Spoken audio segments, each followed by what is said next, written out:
The sound wasn't a scream, it was a snap.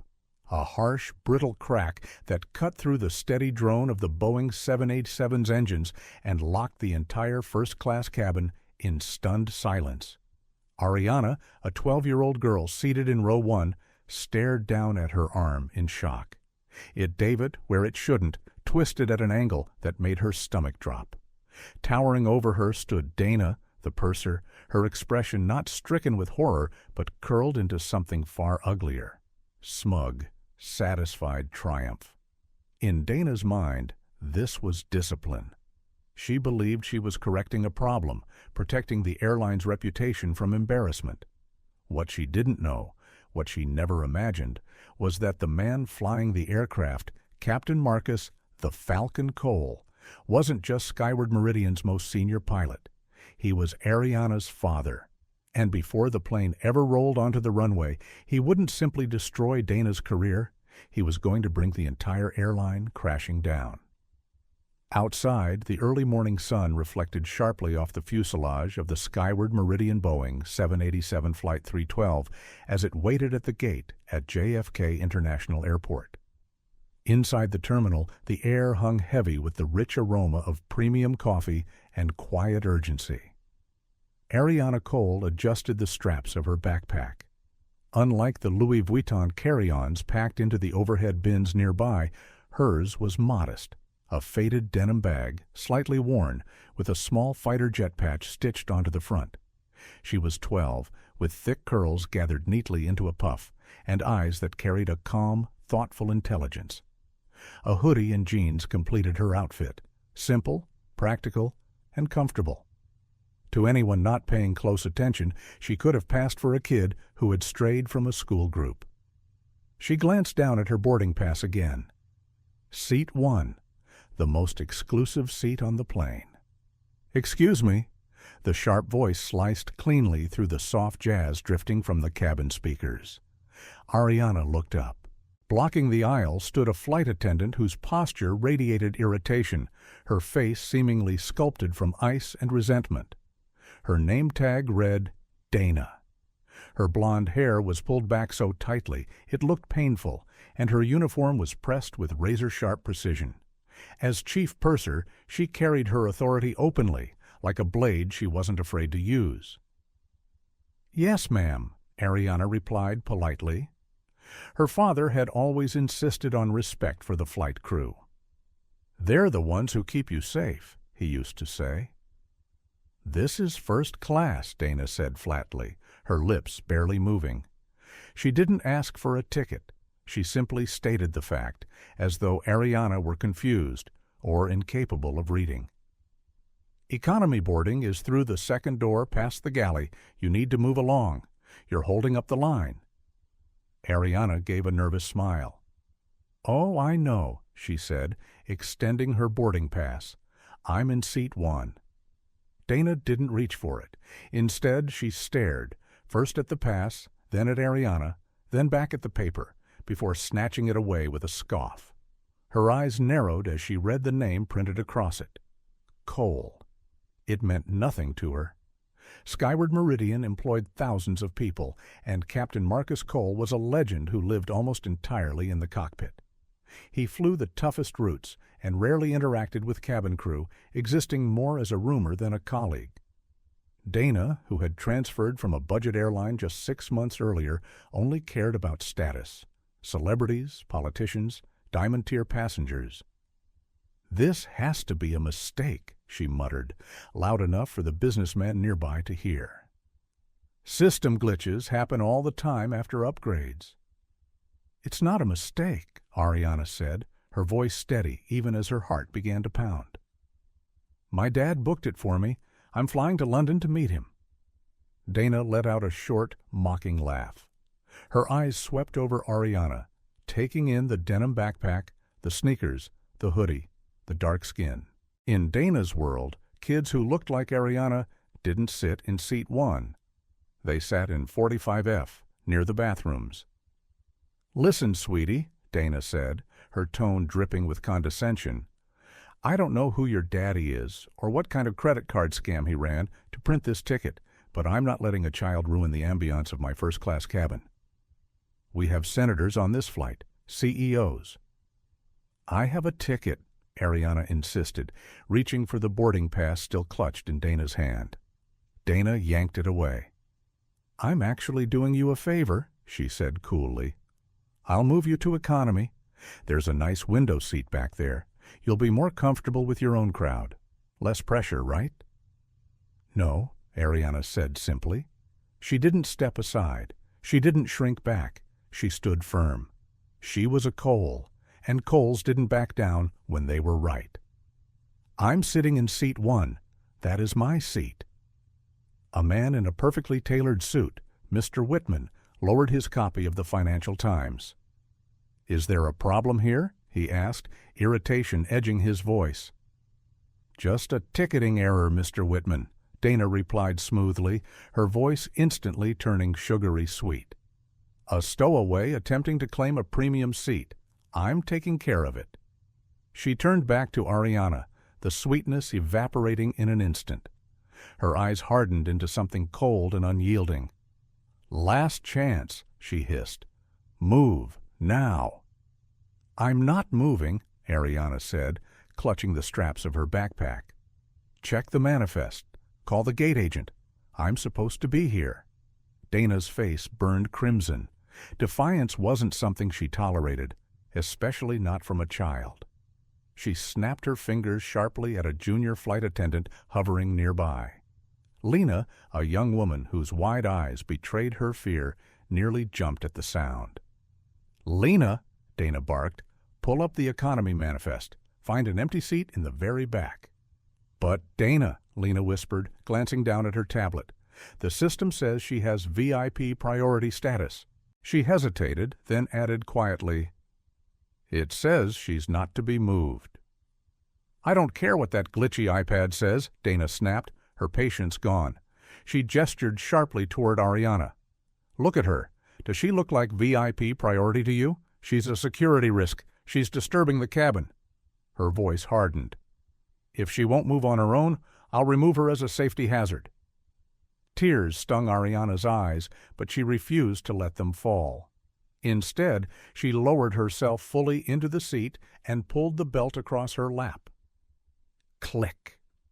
The sound echoed through the suddenly silent cabin, small, metallic, unmistakably defiant. Dana froze, staring at the fastened seatbelt. Something inside her snapped. She leaned forward aggressively, invading Ariana's space. Her perfume, thick, overpowering, flooded the air. You think that seatbelt protects you? Dana whispered venomously. You little brat.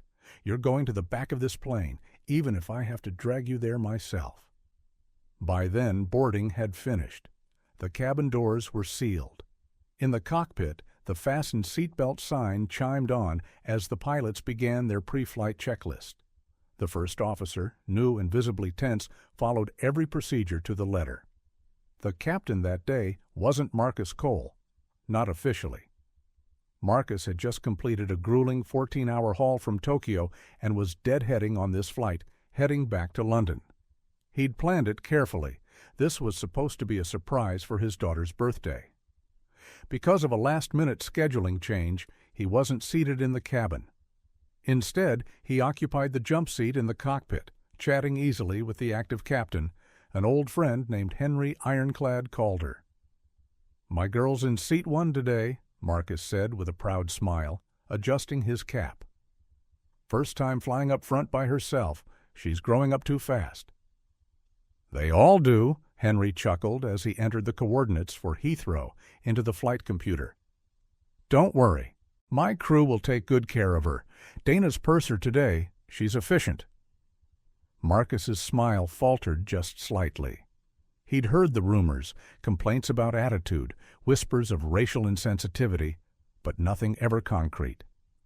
Just keep an eye on things, he said. Roger that, Henry replied.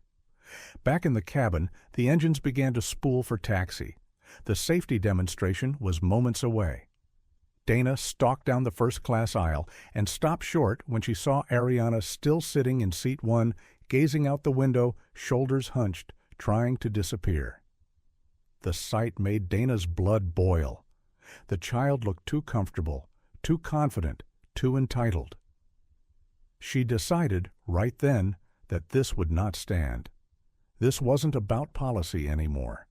It was about power, about reminding everyone in that cabin who controlled access to privilege. She marched straight up to seat 1. "I told you to move," Dana said loudly. The cabin fell completely silent. "We're taxiing," Ariana said shakily. "I can't unbuckle." "We are not moving until you're in your assigned section," Dana snapped. It was a lie. The aircraft was already pushing back from the gate. "You are violating federal aviation regulations," Dana continued. "You are refusing a direct order from a crew member. Get up." "No," Ariana shouted. Dana lunged forward. She didn't reach for the buckle. She grabbed Ariana's left arm, the one resting on the armrest. "You listen to me, you little gutter rat," Dana hissed, her nails digging through the fabric of Ariana's hoodie. "You don't belong here with these people. You belong in the back with the trash." She yanked hard. Ariana screamed, "Let go! You're hurting me!" "Get out of the seat!" Dana screamed back, her professionalism completely gone. She planted her foot against the base of the pod seat and pulled with the full force of her body, trying to tear Ariana free from the belt's grip. The seat belt held. Ariana's body stayed anchored. Her arm did not. The leverage was catastrophic. Dana pulled upward and outward, twisting the limb against the natural limits of the shoulder and elbow. Snap! The sound was sickening, like a dry branch breaking in winter. Ariana's scream changed. It was no longer defiant. It was raw, primal agony that ripped through the cabin. "My arm! My arm!" she cried, her face draining of all color as her body slumped sideways. Her left arm hung uselessly, davit at a horrifying angle halfway down the humerus. The skin wasn't broken, but the deformity was unmistakable. A spiral fracture. Brutal. Excruciating. Dana stumbled backward, releasing the limp limb. Her hand flew to her mouth as she gasped. The silence that followed was thick and suffocating. "Oh, my God!" Lena screamed from the galley. Mr. Whitman tore off his seatbelt and surged to his feet. "What the hell did you just do?" he roared. "You broke that child's arm!" Dana's eyes darted wildly as panic set in. She resisted," she stammered. "She attacked me. I was defending myself." "I was attempting to restrain an unruly passenger," Dana said sharply, forcing the words out as if repetition might make them true. Ariana was inconsolable. She folded in on herself, sobbing as she cradled her injured arm with her unhurt hand. "Daddy," she whimpered, rocking back and forth. "I want my daddy." "Sit down," Dana shouted at Mr. Whitman, trying to reclaim control by sheer volume. "Everyone remain seated. We have a security threat." She yanked the cabin phone from its cradle and punched in the code for the cockpit. She needed to get ahead of this. She needed to shape the story before anyone else could. "Captain," Dana said, her voice tense but urgent. "We have a situation in first class. Passenger in seat 1 became violent. I had to restrain her." She paused deliberately. "There may be an injury, but she's unstable. We'll need police waiting when we land." Inside the cockpit, Captain Henry Calder frowned. "Violent? Seat 1? Marcus Cole, seated in the jump seat, felt something cold and heavy settle in his chest. "Seat 1, he repeated softly. "Henry, that's Ariana." "Dana," Captain Calder said into the headset, his tone sharpening. "Define injury." "She's claiming her arm hurts," Dana replied smoothly. "She's screaming, hysterical. I think she may be on drugs." Marcus ripped the headset off before another word could be said. He didn't ask permission. He didn't wait for the seatbelt sign. He rose to his feet in the cramped cockpit, his face eerily calm. "Marcus, wait," Henry said, already knowing it was useless. He recognized that look. It was the look of a man who was about to destroy everything in his path. Marcus opened the cockpit door. His daughter's scream slammed into him like a physical blow. He didn't run. He walked, slow, deliberate, unstoppable. A predator's stride. He moved through the galley, past the frozen junior flight attendant, and into the first-class cabin. Dana stood over Ariana, snapping at her through clenched teeth. "Stop crying! You're disturbing the passengers!" Marcus stopped 3 feet behind her. "Step away from her," he said quietly. His voice didn't rise, but it rolled, deep and dangerous, like distant thunder. Dana turned. At first she didn't recognize him. Out of uniform, he was just a tall man, 6'4", broad-shouldered, imposing. Then her eyes dropped to the lanyard hanging against his chest. Captain Marcus Cole, Chief Check Airman. She froze. Marcus didn't look at her. He looked at Ariana. He saw the arm, the angle, the tears streaking down his child's face. "Daddy!" Ariana cried, reaching for him with her good hand. Marcus dropped to his knees, as if Dana no longer existed. "I've got you, baby," he murmured, pulling her close. "I've got you." He examined her arm, his jaw tightening so hard a muscle jumped in his cheek. Then he looked up at Mr. Whitman. "What happened?" "She tried to drag her out," Whitman said, pointing at Dana with a trembling finger. "She didn't believe the girl had a ticket. She pulled her until it snapped. That was assault." Marcus rose slowly to his feet. He turned to Dana. She was shaking. "Captain Cole, I didn't know," she stammered. "She didn't look like she belonged." "Like what?" Marcus asked calmly. The temperature in the cabin dropped. "Like what?" he repeated. "I was following protocol," Dana whispered desperately. "You broke my daughter's arm," Marcus said evenly, "because you decided a black child didn't belong in first class." "That's not—" Marcus turned away from her. "Lena." "Yes, Captain," the junior attendant answered instantly. "Medical kit? Splint and ice. Call for a paramedic. Inform the cockpit we are returning to the gate immediately." Lena bolted. Marcus faced Dana again. "You are relieved of duty. Sit in the jump seat. Do not speak. Do not move." His eyes hardened. "If you look at my daughter again, I will personally remove you from this aircraft." "You can't do that!" Dana shrieked, grasping for authority. "I'm the chief purser."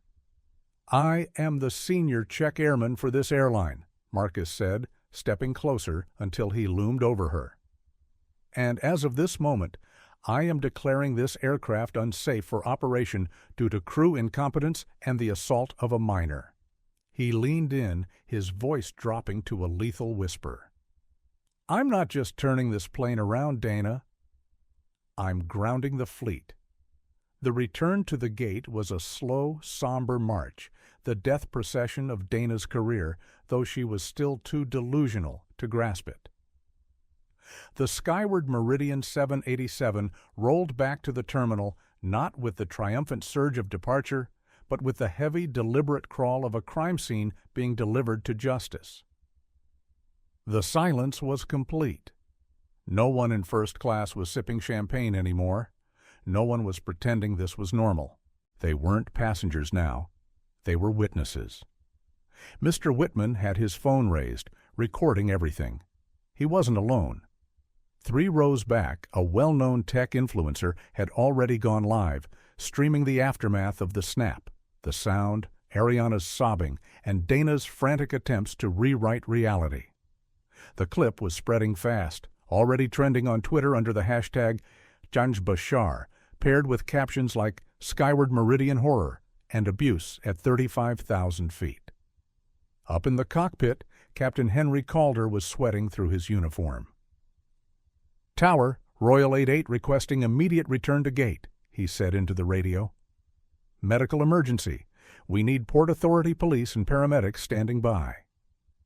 "Copy, Royal 88, the tower replied. The jet bridge slammed against the fuselage with a dull, heavy thud. Marcus Cole never left his daughter's side. Using what he had, he'd fashioned a temporary splint from a laminated first-class menu and a folded linen napkin, stabilizing Ariana's arm to keep the fractured bone from cutting into nerves or vessels. Ariana was slipping into shock. Her skin felt cold and damp, her gaze unfocused. She whimpered weakly. "It hurts, Daddy. It hurts."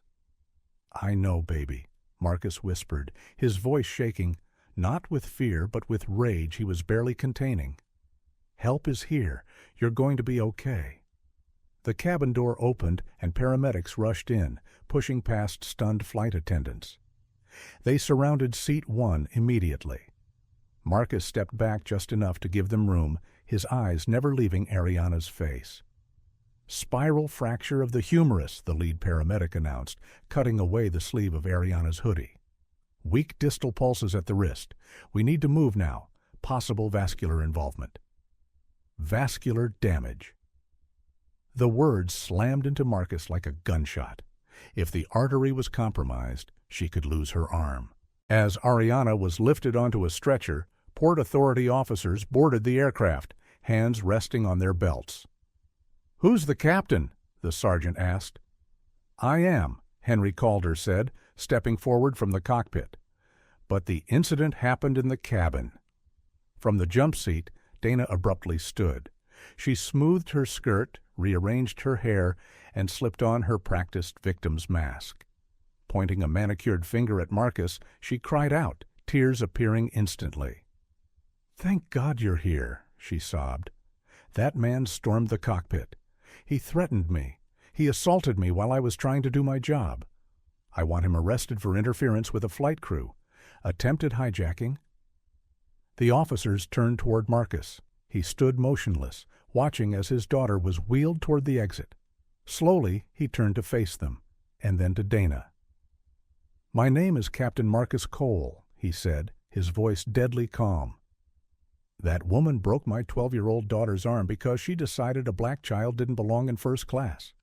I want her charged with aggravated battery on a minor and endangering the safety of an aircraft." "He's lying," Dana shrieked. "The girl was a stowaway. She was resisting." "She was not resisting," Mr. Whitman said loudly, standing up. He held out his phone. "I recorded everything. The child was seated and compliant.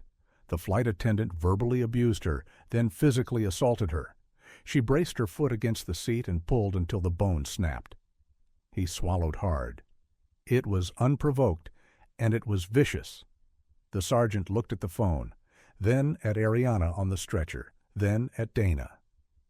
"Ma'am," he said evenly, "turn around and place your hands behind your back." Dana's breath caught. "What? No, you can't touch me? Do you know who I work for? I'm senior staff at Skyward Meridian. I'll have your badge." "You have the right to remain silent," the officer replied, snapping the cuffs shut. The metallic click echoed through the cabin, an ugly mirror of the sound that had broken Ariana's arm. As they escorted Dana off the plane, she twisted her head toward Marcus. "You're finished, Cole," she spat. "The union will protect me. The airline will protect me. You'll never fly again." Marcus didn't blink. "Dana," he said clearly, loud enough for every passenger to hear, "by the time I'm done, there won't be an airline left to protect you." 3 hours later, the setting shifted, from the sterile interior of a Boeing 787 to the equally sterile waiting room of St. Jude's Medical Center. Marcus sat hunched in a plastic chair, elbows on his knees, head in his hands. He still wore his pilot's uniform, though the jacket and tie were gone. A small, dried fleck of Ariana's blood stained the cuff of his white shirt. The doctors had just told him she was out of surgery. A titanium plate, 6 screws, severe nerve damage, but she would keep her arm. Her violin, however, her position as first chair in the school orchestra, that was likely gone. The double doors swung open. It wasn't a doctor. A man in his late 40s stepped inside, dressed in a charcoal Brioni suit worth more than Marcus's car. He carried a slim leather briefcase and wore a polite smile that never reached his cold, gray eyes. The man introduced himself without ceremony, but his presence carried weight. This was Northcrest Holdings' fixer, the quiet problem solver assigned to clean up disasters before they spilled into daylight. His name was Victor Hale, and he hadn't come alone. 2 junior attorneys flanked him, sharp-eyed and tense, like attack dogs waiting for a signal. "Captain Cole," Hale said smoothly, his voice slick and controlled. "I'm Victor Hale, General Counsel for Skyward Meridian Airways. First, let me say how deeply sorry we are about the unfortunate accident involving your daughter." Marcus slowly lifted his head. "Accident? An unfortunate escalation," Hale corrected easily, already lowering himself into the chair across from Marcus without asking permission. "We're devastated. Dana has been suspended, of course. The airline is taking this very seriously." He set his briefcase on his lap, snapped it open, and removed 2 items, a check and a thick legal document. "Marcus," Hale said gently. "May I call you Marcus? We understand this is an incredibly difficult moment. We want to ensure Ariana receives the very best care." Marcus glanced at the check. $150,000. A staggering sum until his eyes drifted to the document David T. "Standard procedure," Hale said dismissively. "A non-disclosure agreement. It simply states that neither you nor your daughter will discuss the incident publicly. No press, no social media. We want to protect Ariana's privacy. We wouldn't want her traumatized by a media frenzy." "You want to buy my silence," Marcus said flatly. "We want to resolve this amicably," Hale replied with a practiced smile. "Look at the bigger picture. You're a senior check airman, 2 years from full pension. If this turns into litigation, things get complicated." His tone sharpened just slightly. "We'd have to revisit your past. The incident with the ground crew in 2018, the stress leave after your divorce. We could paint a picture of an unstable pilot who stormed the cabin and escalated a volatile situation." Marcus rose slowly to his feet, towering over the seated lawyer.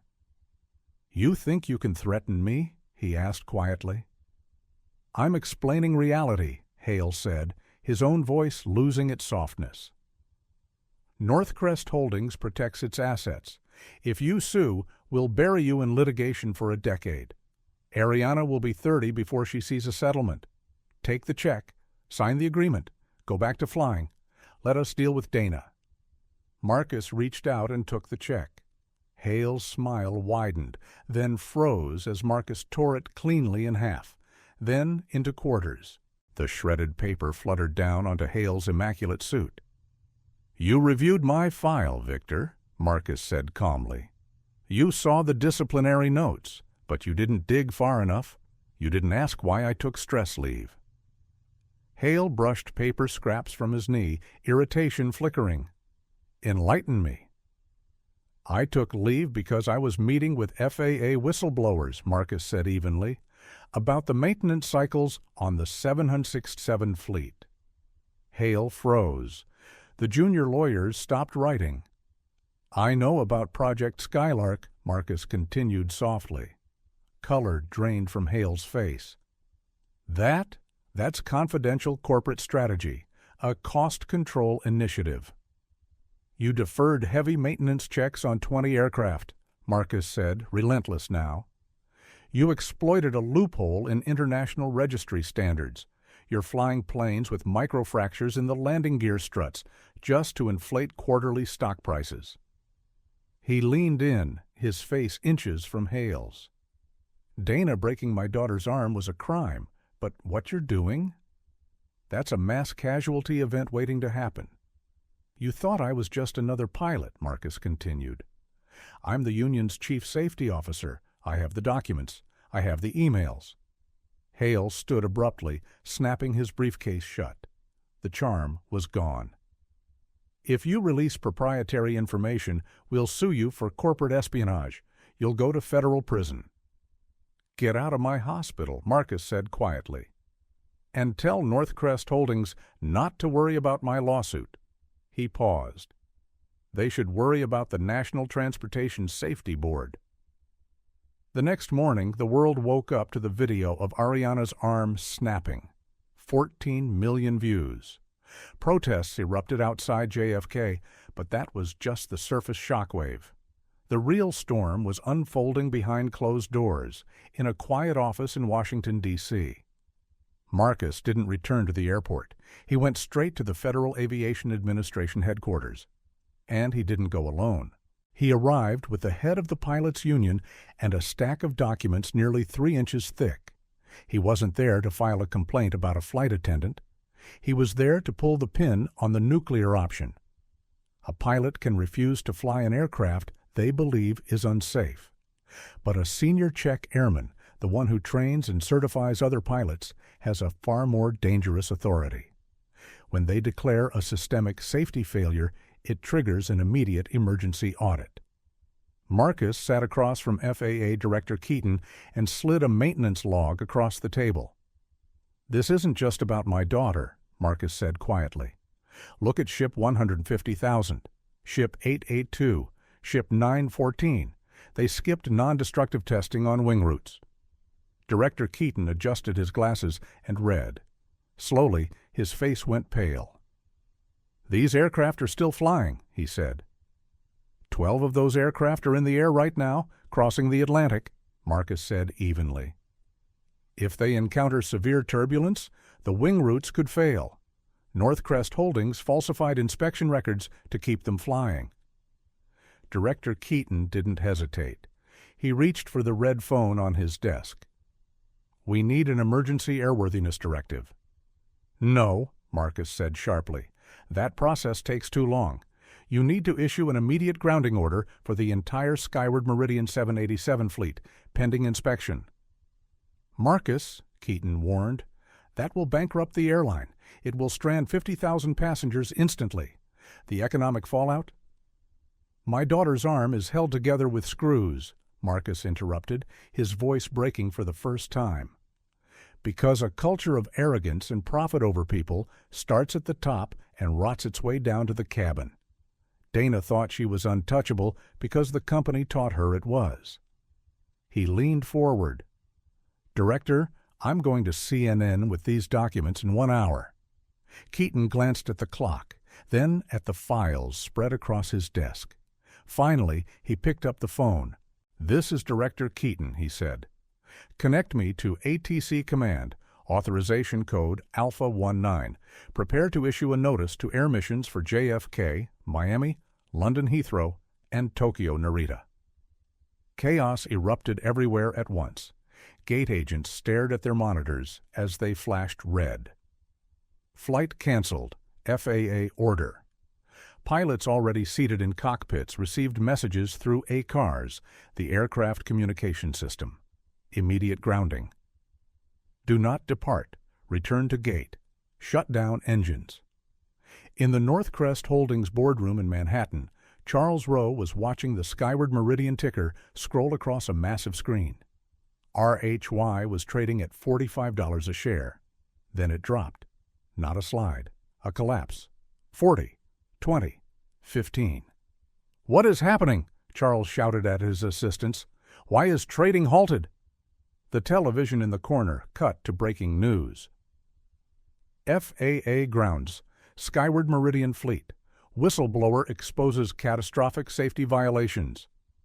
On the screen wasn't an image of an aircraft, but of Captain Marcus Cole walking out of the FAA building, framed like an avenging figure against the steps.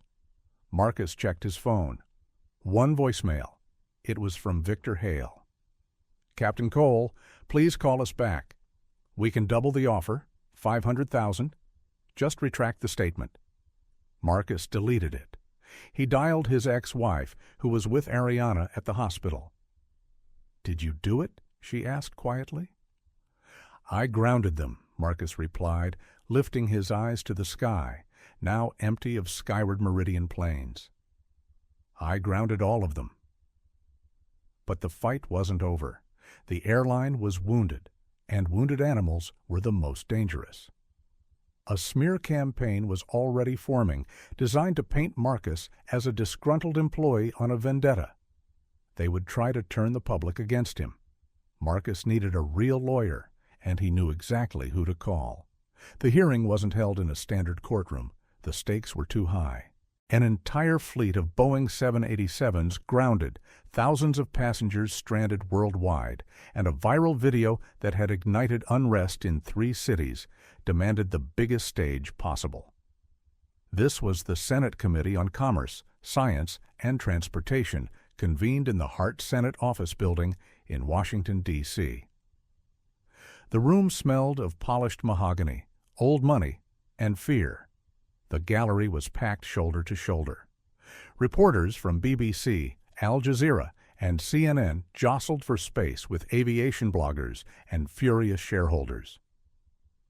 The air conditioning hummed, struggling against the heat of 100 bodies and the relentless glare of television lights. At the defense table sat the empire of Northcrest Holdings. Charles Rowe looked less like a man and more like a monument to arrogance, encased in a Navy suit worth more than most cars, casually checking his platinum Patek Philippe watch with bored irritation. Beside him was Victor Hale, general counsel and fixer, shuffling papers with frantic precision. Behind them sat a wall of 12 attorneys from Holloway & Pierce LLP, the kind of legal team that didn't just win cases. They erased opposition. At the plaintiff's table, the contrast was stark. There was no army of suits, just Captain Marcus Cole, sitting perfectly straight in full-dress uniform, 4 gold stripes on his shoulder, his captain's hat resting on the table. Next to him sat Ariana. She looked impossibly small in the high-backed leather chair. Her left arm was wrapped in a heavy blue cast, cradled close to her chest in a sling. She didn't look at the cameras. She only looked at her father. Beside them sat their weapon. Marcus had kept his promise. He had hired a shark. David Lawson sat calmly with his hands clasped, eyes scanning the room. He didn't look nervous. He looked like a predator waiting for the wind to change. Senator Holloway, the committee chair, slammed his gavel. The crack echoed through the chamber like a gunshot. "This hearing is now in session," Holloway growled, an old Texas lawmaker with no patience for corporate theater. "We are here to investigate the incident aboard Flight 312, the subsequent grounding of the Skyward Meridian fleet, and allegations of gross negligence." "Mr. Rowe, you may give your opening statement," Senator Holloway said. Charles Rowe rose smoothly from his seat. He adjusted the microphone, offering the cameras a carefully rehearsed expression of concern. "Senator, thank you," he began, his voice rich and measured, like aged whiskey poured slowly. "First and foremost, our hearts go out to little Ariana. What occurred was undeniably tragic." He paused, letting the word tragic hang. "However, we must separate emotion from fact. The facts are these. Skyward Meridian maintains strict security protocols. When any passenger, regardless of age, refuses to comply with crew instructions during a critical phase of flight, our staff is trained to neutralize the threat." A murmur rolled through the gallery. "We believe the flight attendant involved, Ms. Whitlock, acted under extreme duress," Rowe continued. "Furthermore, the grounding of our fleet represents a gross overreaction, one orchestrated by a disgruntled pilot, Captain Cole, seeking to leverage a personal payout." The murmurs turned to audible outrage. Marcus didn't react. He sat perfectly still, eyes forward. "Thank you, Mr. Rowe," Senator Holloway said slowly, his gaze sharpening. "Mr. Lawson." David Lawson stood. He didn't go to the microphone. Instead, he stepped out from behind the table and walked into the open space before the committee. He said nothing. 10 seconds passed. On live television, it felt like an eternity. "Duress," Lawson finally said, testing the word aloud. "Mr. Rowe claims duress. He claims a threat." Lawson turned and pointed toward Ariana. "That is Ariana Cole. She is 12 years old. She plays the violin. She collects stickers. She weighs 92 pounds. He pivoted sharply toward the defense table. "And there sits Dana Whitlock." Dana flinched. She had been subpoenaed, granted limited immunity for her testimony, and dressed carefully, a soft beige cardigan, neutral makeup, a calculated attempt at harmlessness. But her eyes gave her away. Chief Purser, 34 years old, Lawson continued, his voice booming now. Fitness enthusiast, known for rigid rule enforcement. He walked closer. The lawyers from Skadden shifted uneasily. Ms. Whitlock, Lawson said, dropping his tone to something conversational. You stated in your incident report that you felt physically threatened by this child. Is that correct? Dana leaned toward the microphone. Her hand shook. Yes, she refused to move. In a post-9/11 world, we can't take chances. She could have been a distraction for a hijacker. You didn't know, Lawson echoed softly. Did you ask for her ticket? I thought she was lying, Dana stammered. She didn't look like she belonged in first class. Lawson snapped upright. Didn't look like it? He stepped closer. Was it her clothes? Her backpack? He leaned in. Or was it the color of her skin? Objection! One of the Skadden attorneys shouted. Relic-Eaton! Overruled, Senator Holloway barked. Answer the question. It wasn't race, Dana shrieked, her composure shattering. She was out of place. She resisted. I tried to escort her out. She pulled away. I grabbed her arm to stabilize her, and she threw herself against the seat. She swallowed hard. She broke her own arm. The room gasped. It was an obscene lie. Marcus's hands clenched on the table, knuckles white. Ariana whimpered softly. Marcus placed a steadying hand on her shoulder. She broke her own arm, Lawson repeated slowly. Your sworn testimony is that a 12-year-old girl spiral-fractured her own humerus to spite you? Yes, Dana sobbed, tears streaking her face. I'm the victim here. I lost my job. I've been harassed. Lawson nodded once. Then he turned back toward his table and picked up a tablet. Senator, he said calmly, the defense is counting on the absence of cabin CCTV. They believe this is her word against a child's. A thin smile crossed his face. It wasn't warm, it was dangerous. But they forgot we live in the age of smartphones, Lawson continued, and they forgot about Mr. Whitman in seat 2. He connected the tablet to the large screens mounted on the chamber walls. Play the video. The screens flickered to life. The footage was shaky, but unmistakably clear. Ariana sat quietly, looking out the window. Dana loomed over her, shouting, You don't belong here with these people. You belong in the back with the trash. The audio was unmistakable. The chamber fell silent. On screen, Dana braced her foot against the base of the seat. She grabbed Ariana's arm with both hands and yanked hard, like starting a lawnmower. Snap. The amplified crack echoed through the chamber. Several people in the gallery covered their mouths. Then came Ariana's scream, a raw, primal sound of agony. The screen went black. Dana stared at it, her face drained of all color, her mouth opening and closing without sound. That, Lawson said quietly, his voice trembling with controlled fury, is not security. He looked up. That is a hate crime. Charles Rowe turned toward Dana with open disgust. He made a subtle gesture to his lead attorney, cut her loose. Senator, Rowe interjected quickly, standing, we were not aware of this footage. This conduct is indefensible. Skyward Meridian terminates Ms. Whitlock's employment effective immediately. He swallowed. We apologize, and we will settle with the family. Charles Rowe believed he could end it there. Sacrifice the flight attendant, write a check, preserve the company. Sit down, Mr. Rowe, Marcus Cole said. It was the first time Marcus had spoken directly. His voice wasn't raised, but it carried the same unstoppable force as a jet engine at full thrust. He stood, stepping past his attorney, and lifted a thick, leather-bound folder from the table. We're not finished, Marcus said evenly. Dana broke my daughter's arm, He paused. That's why she's going to prison, but she's only a symptom. His eyes locked onto Rowe. You are the disease. Marcus walked to the center of the chamber, turning to face the senators. Mr. Rowe wants you to believe this was one bad apple, he said. But ask yourselves, why was Dana so stressed?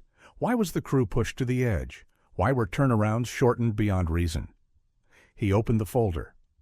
I'm a senior check airman, Marcus continued. My responsibility is safety of pilots, aircraft, and passengers. 2 months ago, I flagged 3 planes for wing root stress fractures. Standard protocol is grounding for inspection. 3 weeks. He lifted a printed email. This document is from Victor Hale, General Counsel, sitting right there. Marcus read aloud. Captain Cole is becoming a problem. His safety concerns are noted, but overruled. We cannot afford downtime in Q3. Defer the checks. Use alternative compliance loopholes. If Cole pushes back, threaten his pension. Victor Hale leapt to his feet, knocking over his water glass. It shattered across the floor. That's privileged communication, he shouted. That document is stolen property. It's a protected whistleblower disclosure under federal law, David Lawson shot back, slamming his palm on the table. Marcus didn't stop. His voice rose, not with anger, but with certainty. You deferred maintenance on 20 aircraft. You had planes flying with known structural risks, until I grounded them. You pressured crews to skip safety briefings to shave 10 minutes off schedules. You built a culture where speed and profit mattered more than human life. He turned back to Rowe. The CEO wasn't checking his watch anymore. He sat slumped, staring at the floor. Dana broke my daughter's arm because she believed she was untouchable, Marcus said, and she believed that because you taught your company that rules don't apply to Skyward Meridian. Marcus's gaze burned. You want to know why I grounded the fleet? It wasn't revenge. It was a warning. He gestured toward Ariana. If I hadn't stopped you, the next thing to snap wouldn't have been a bone. It would have been a wing spar over the Atlantic, and instead of 1 injured child, there would have been 300 dead. Marcus hurled the folder onto the defense table. It slid across the polished wood and struck Charles Rowe square in the chest. My daughter will never play the violin again, Marcus said, his voice finally cracking. But because of her, 5,000 people made it home yesterday, alive, not as debris scattered across a field. He exhaled. You didn't just break her arm. You broke your own company. The room exploded. Reporters shouted. Cameras flashed. Lawyers scrambled, stuffing papers into briefcases, shielding clients from lenses. Senator Holloway pounded his gavel, but no one heard it. In the chaos, Lawson leaned toward Ariana. You okay? He asked softly. Ariana glanced around, the shouting men, the fear, the noise. Then she looked at her father, standing unmoved at the center of it all. She smiled. Yeah, she whispered. My dad got him. Justice usually moves slowly. For Skyward Meridian, it didn't move at all. It collapsed. The fallout was immediate and devastating. 2 days after Marcus revealed the deferred maintenance emails, the Federal Bureau of Investigation raided Northcrest Holdings' headquarters. Agents in windbreakers marched out with boxes of hard drives alongside shredders that hadn't been emptied in time. The stock, already in freefall, was delisted from the New York Stock Exchange. The Skyward Meridian brand, once synonymous with luxury, became radioactive overnight. Charles Rowe stood trial in the Southern District of New York in a courtroom that felt more like an execution chamber than a place of justice. The jury deliberated less than 3 hours. Convicted of conspiracy to defraud the United States, wire fraud, and reckless endangerment of aviation safety, Rowe received no mercy. You gambled with human lives to pad quarterly earnings, the judge said. You treated passengers as cargo and safety as an expense. Rowe was sentenced to 15 years in federal prison, His assets were frozen and liquidated to fund the massive class action lawsuits filed by passengers and crew. Victor Hale, the fixer, was disbarred for life and sentenced to 8 years for obstruction of justice. The men who once believed they owned the sky now stared at it through narrow slits of reinforced glass, locked inside concrete cells where daylight was rationed and freedom reduced to memory. But the public wasn't waiting to hear about them. They were waiting for one verdict: Dana Whitlock. She stood alone at the defense table. Holloway and Pierce LLP was gone. The union had walked away. No one stood beside her. She wore a cheap, ill-fitting suit, her dyed hair giving way to visible roots. Her face was swollen from days of crying, eyes hollow from sleepless nights. She tried one final time to play the victim. "I was just doing my job," she sobbed. "I was under pressure. I didn't mean to hurt her." The judge, a stern woman who had watched the video of Ariana's arm snapping more times than she cared to count, leaned forward. "No, Ms. Whitlock," the judge said coolly. "You didn't break a child's arm because you were stressed." Her voice hardened. "You did it because you saw a young black girl occupying a space of power, and your prejudice couldn't reconcile that reality. You wanted to put her back where you thought she belonged." She paused. "The law has a place for you as well." Dana Whitlock was convicted of aggravated battery and interference with a flight crew. She was sentenced to 5 years in federal prison. But the real punishment didn't arrive until later. She was released early after 3 years, granted parole, and immediately learned that the Internet never forgets. Her face had become the thumbnail of a viral video with over 100 million views. No airline would touch her. No hotel would hire her. Even retail chains ran background checks and quietly declined. She ended up in Newark, New Jersey, working the graveyard shift at a Greyhound bus station cafeteria. One rainy Tuesday at 3:12 a.m., Dana stood behind the counter wearing a hairnet and a grease-stained apron. A late-night bus had just arrived, spilling out tired travelers from every walk of life. A young black woman, no more than 20, stepped up to the counter. She was sharply dressed and carried a violin case over her shoulder. "Can I get a coffee, please?" she asked politely. Dana poured it with trembling hands. She looked up at the woman, confident, focused, clearly headed somewhere. Then she caught her own reflection in the chrome surface of a toaster. Older, bitter, stuck in place, serving the very people she once believed were David F. her. "That'll be $2, Dana whispered, eyes downcast. She had been grounded in every sense of the word. Far from the grime and flickering fluorescent lights of the bus station, the sky over upstate New York stretched endlessly blue. The settlement with Skyward Meridian had been historic. $65 million. Marcus Cole didn't buy a yacht. He didn't disappear to an island. Instead, he bought an old airfield and rebuilt it from the ground up. The sign at the gate read, "Cole Aviation Academy. Diversity in Flight." The school offered full scholarships to underprivileged kids who dreamed of flying but could never afford the training. The hangar buzzed with life. Students checked oil levels, inspected propellers, and learned the discipline Marcus loved. On the runway, a bright yellow Piper Cub taxied into position. Ariana sat in the front seat. She was 13 now. Her left arm had healed, though it would never fully straighten. A long scar ran from shoulder to elbow, a permanent reminder of that day. She would never play the violin professionally. The dexterity hadn't fully returned, but Marcus had adapted the plane. The throttle was repositioned, the trim wheel modified. Marcus stood by the wing, checking the oil cap. He looked older, worn, but peaceful.